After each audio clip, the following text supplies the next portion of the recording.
Punk Rock MBA himself, Finn McKenty, is here talking to me, and I am ecstatic about this. So, thank you for doing this for one. I very much appreciate it. You're welcome. Thank you for having me. Your career is pretty wild, I would say, when it comes to terms of where you started to where you are. You've done things with Swiffer, Febreze, Quicksilver, DC Shoes. You've done things with Abercrombie and Fitch, and you were like supervising factories, and you had your own websites. You had a whole bunch of other things, and now you're doing the Punk Rock MBA. The first question I really wanted to ask you is, when did you really decide that you wanted to do this instead of what you were doing?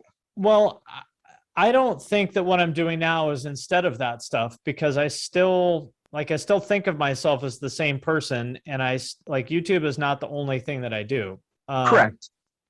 So I guess, that's one thing. The sort of takeaway from that to me is that lots of people, including me, have sort of a winding, twisting path in their career that may not necessarily make sense to you in the moment. And my career was a fucking mess until I was, I don't know, like 36 or something like that. It seemed like it was just kind of all over the place, and maybe it still does. Only now has it kind of come together where all the different things that I've done in the past all sort of meet at this place now here in, YouTube or whatever. So it kind of makes sense to me, at least. I've always been in the business of making shit and selling shit. So the Right. question so I used to make like skateboarding videos and stuff, like action sports videos. And like your early zines and everything back in the 90s. Yeah, I made zines. Like you said, I worked on design stuff for Febreze and Swiffer, among other things. I worked at Abercrombie. And like at the end of the day, the question is always, what should we make?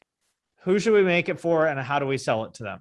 That is always what I've done. So whether that is a YouTube video or a t-shirt or, my company, it's not my company, but the company I am part of, a partner in, URM Academy and Riff Hard. Mm-hmm. Those are both companies that do education for musicians and producers.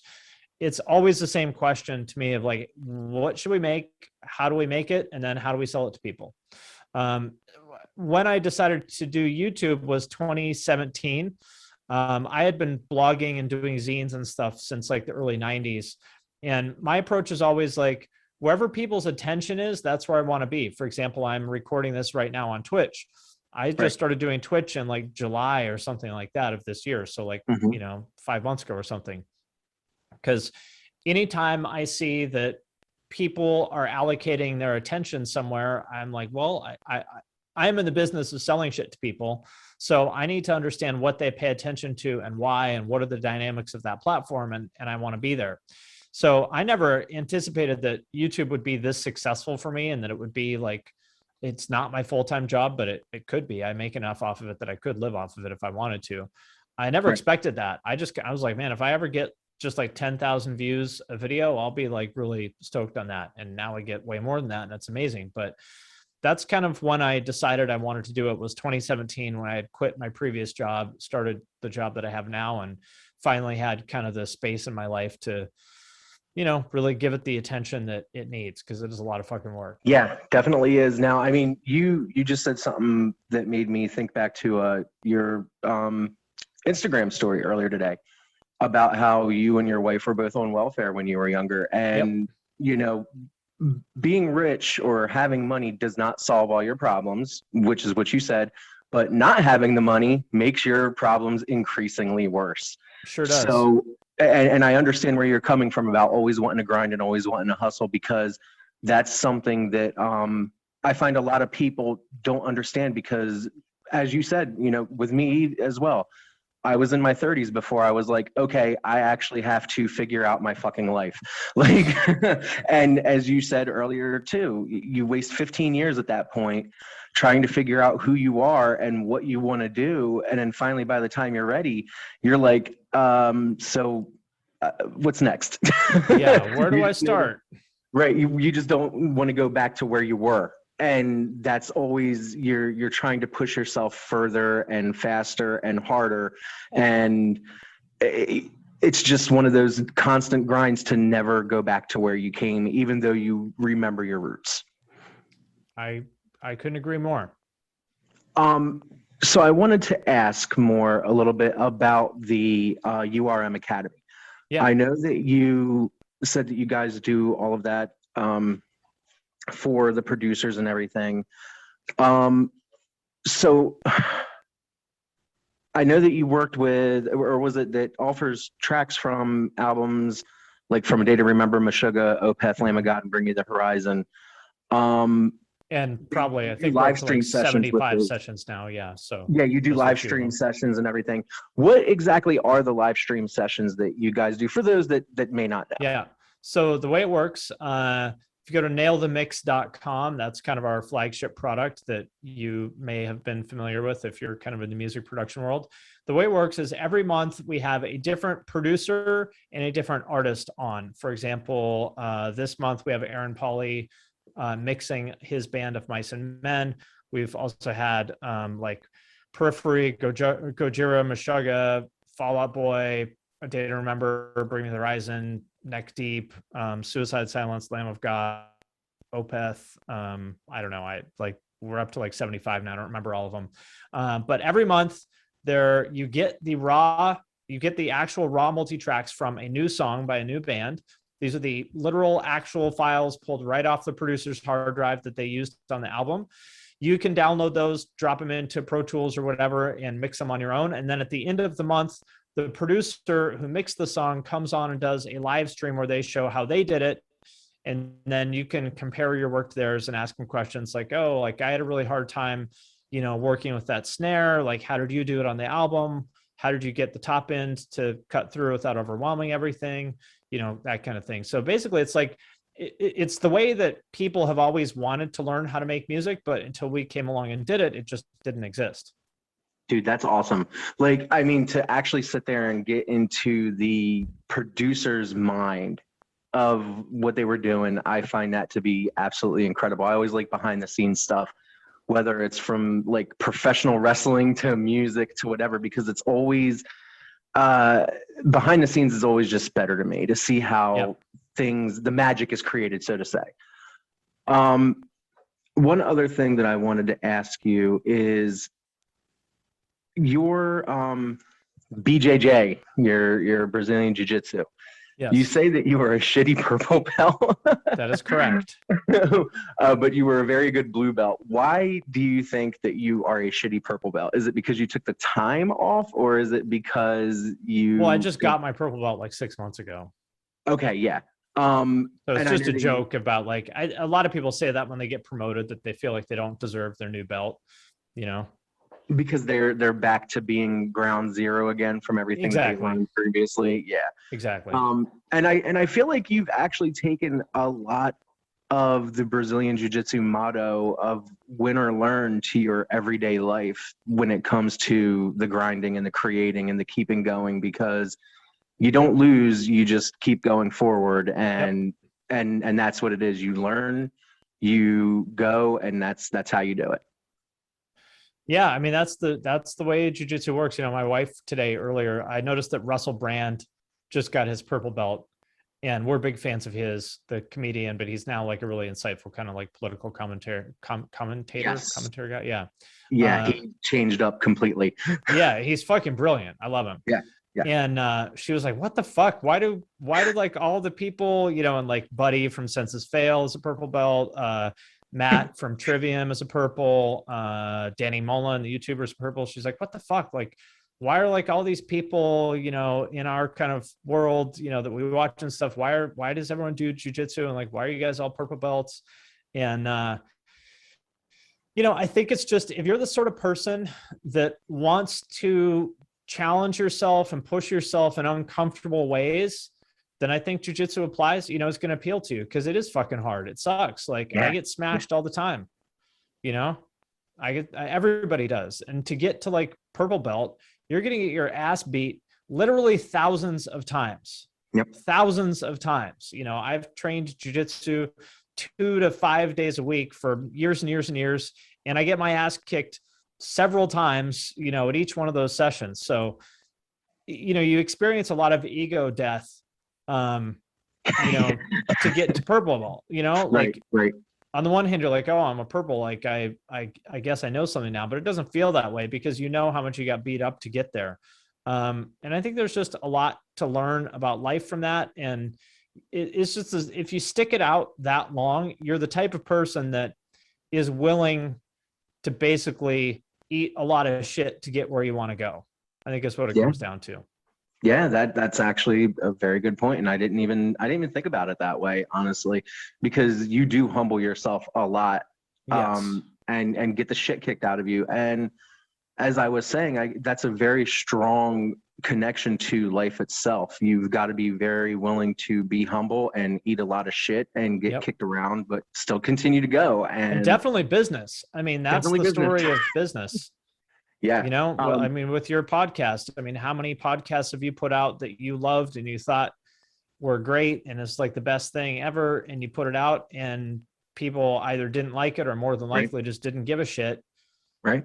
and you're And like, that comes, and I was going to say that comes with you trying to do videos on like lesser known people or lesser known artists that you feel need attention, and people just like shit all over the video, and you don't get a lot of views, you don't get a lot of comments, and the comments you do get are negative, and you're like, well, fuck, man, I want to do something different here, but you guys are kind of like fucking me in the process. well, I mean, it just is what it is, Yeah. I don't have to listen. I don't have to, it's a choice, I don't Right. want to paint myself as a victim or something like that. No, no, no, no. I'm not saying that. Yeah, I have the choice to listen to the audience or not, and I choose to listen to them and give them what they want. But that is a choice, and I don't want to, act like I'm some sort of, sad victim of the audience, and everyone should feel sorry for me. No, I do want to ask though, I know you've already got 2 YouTube channels, and I know you've already got like a hell of a life that you lead and everything, but did you ever think that maybe you would do a third YouTube channel and create those videos or something for the people that may need the exposure? I mean, I know you tried to get them in a little bit on your main channel, but did you ever like think about doing maybe like a little bit videos for like a third channel or something for something like that? If I was going to do a third channel, it wouldn't be about music. Definitely wouldn't be about music. But no, I mean, I don't feel like I owe it to, I'd like to, I like to talk about new artists if I can, but I don't feel like I owe it to them to like promote them or something like that. Okay. That's their job. Okay. If there's some, if I'm able to help someone, that's cool, but Right. they don't, I mean, they're not obliged to help me, and I'm not obliged to help them. Okay, that's fair. That's a good point. And I guess that would go honestly with your Twitch here. You kind of do that already, realistically. I'm sitting here thinking about it after I asked it. You review music and you review everything that that people want you to hear, I guess you would say, not just new artists, but other artists as well. Well, people ask me sometimes, like on my story today, someone asks like, oh, and I get this a lot. Well, why don't you talk about more underground bands, or why don't you talk about the scene in Salt Lake City? Well, because nobody would fucking watch it. Right. And it'd be a waste of your time. Yeah. How long does it actually take you to put together a 15 to 17-minute video on your main YouTube channel? Well, nowadays I have somebody who edits them. Shout out to Tim, my editor. So he edits everything. So it takes me 4 to 6 hours to write a video. Okay. And then he edits, like he sends me back a full edit that maybe I'll put another hour or two into it, maybe. So I'm pretty fast now. And I mean, obviously I can afford to pay him. Before I wasn't making any money. Right. And so I had to do everything myself, and it took me a lot longer then, like probably, to edit one was probably another 8 hours or something like that. So I'm happy to pay him to free up my time to do other stuff. I also have someone who edits all the highlights, Jarrett. I don't know if he's watching this or not, but shout out to him as well. He edits all the stuff on the second channel. So I don't spend any time editing anymore, which is great because I don't enjoy it. And right. I don't think I'm great at it either. Like Tim and Jared are both better at editing than I am. So I think they do a better job than I do. And what I'm best at is I'm best at doing the talking and kind of coming up with the topics. So the more time that I can spend on that, the better. Word. I know that everybody's kind of like on you to do a System of a Down video. I saw that earlier today on your story. Yes, I will do it. I know you're going to do one, but what bands? I know that Dance Gavin Dance was a huge one that everybody wanted you to do for a while. What are some of the most requested bands that you haven't gotten around to doing yet, aside from System of a Down? Thrice, Alexis on Fire, Coheed and Cambria, Mr. Bungle or Faith No More, whatever, Mike Patton stuff, Tool. I think those are kind of the big ones. Okay, yeah, I saw your response to the Mr. Bungle one earlier today. I hate all that shit. I think all that music is fucking just absolute trash. But if that's what people want me to make videos about, I'll do it. Right, exactly. All right. So one other thing that I wanted to talk to you about is your Instagram pictures that you caption usually get me to do quite the belly laugh when I see them, like when you're posing in front of your car or you've got like your wife, giving you the eye on something like, what the hell are you even talking about? When do you like, do you just like come up with those them on the fly, or do you kind of like think about them for a little bit before you post them, or like how does that work with you on the Instagram area? Occasionally I come up with the idea ahead of time. For example, we went over to my mother-in-law's house. She lives like 3 blocks away from us now. Oh yeah, Brand New. That's another band people want me to talk about. Definitely. The great thing about all those kind of videos is I can just basically do the Wikipedia and people think it's great. I don't think it's great. I really don't. I don't think it's great content, but people enjoy it. They just want, basically what people want is to hear facts that they already knew about bands that they liked in high school. That's what they want from me. I don't think that's especially great content, but if that's what people want from me, then so be it. I think I have a lot more interesting things to say, but who gives a shit what I think? It's up to the audience, not me.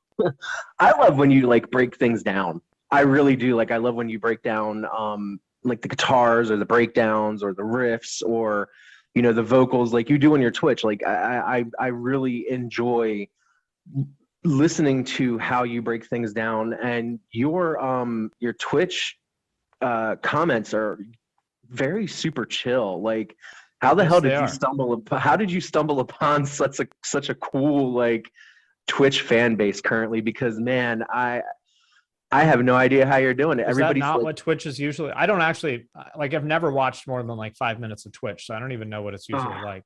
It is absolutely toxic on most channels. People are horrible, and I'm just sitting here watching it like whenever I get the chance. And your fan base on Twitch is just like I said, super chill, man. And I have no idea how that happened.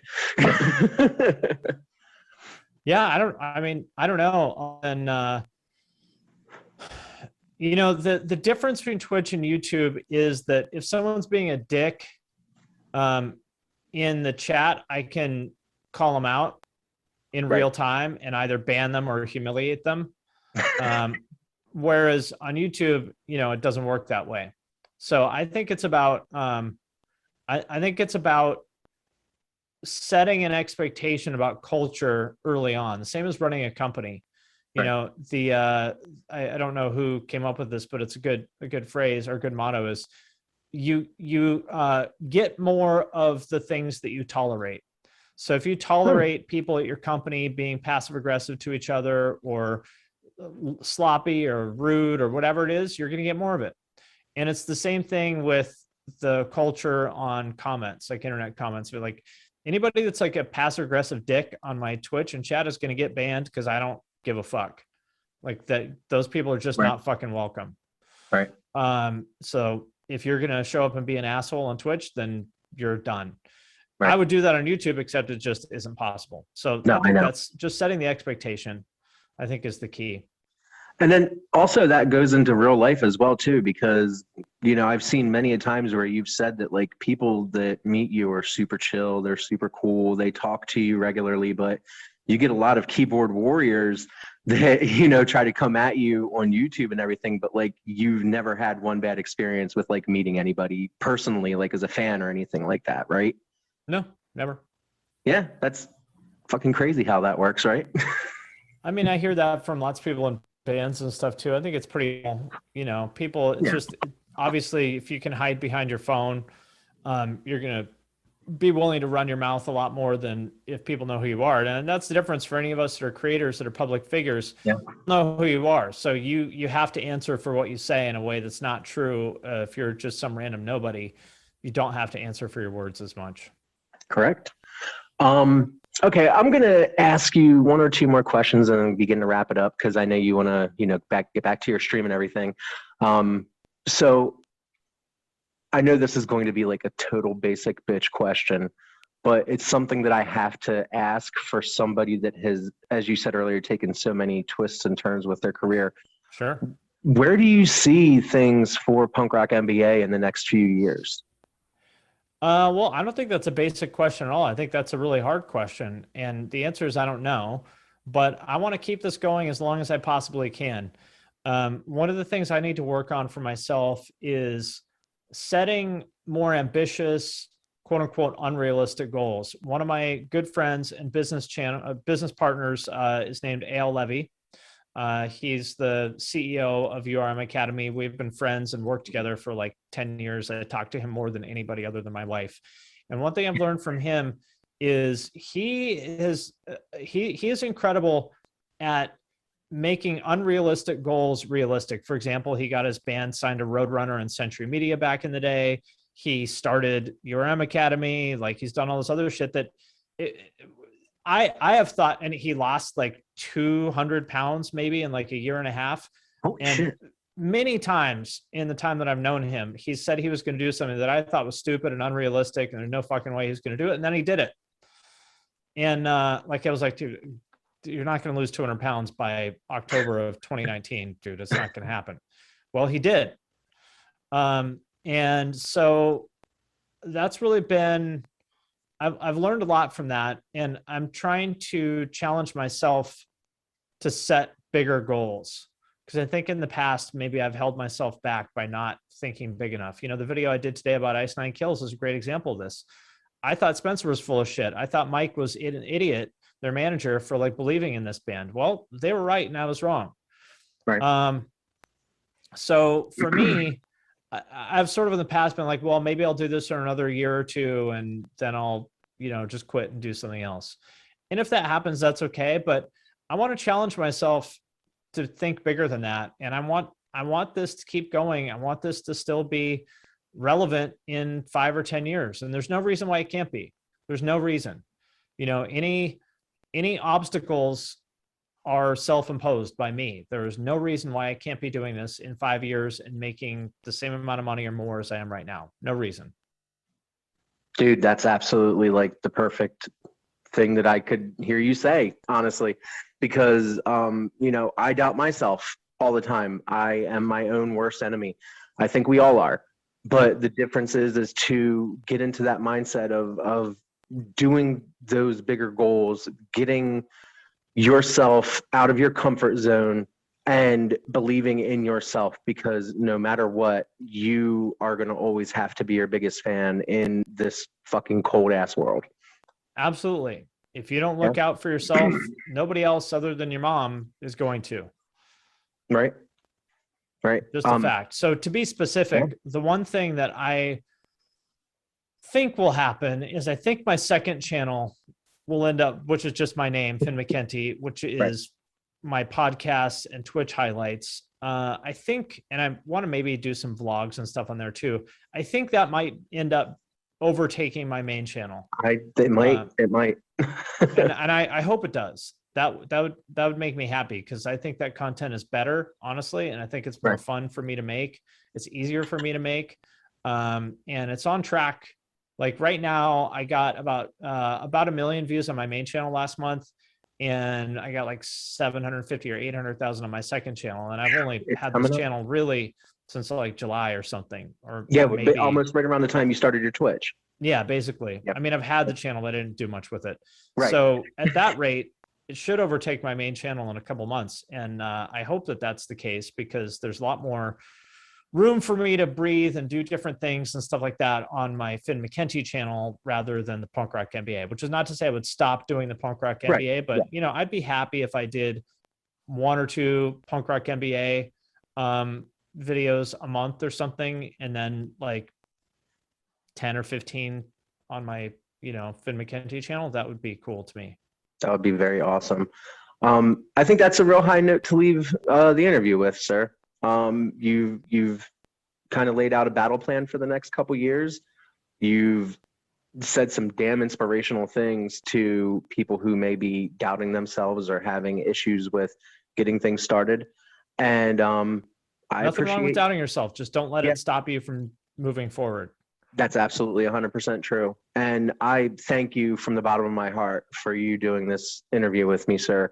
This was an honor.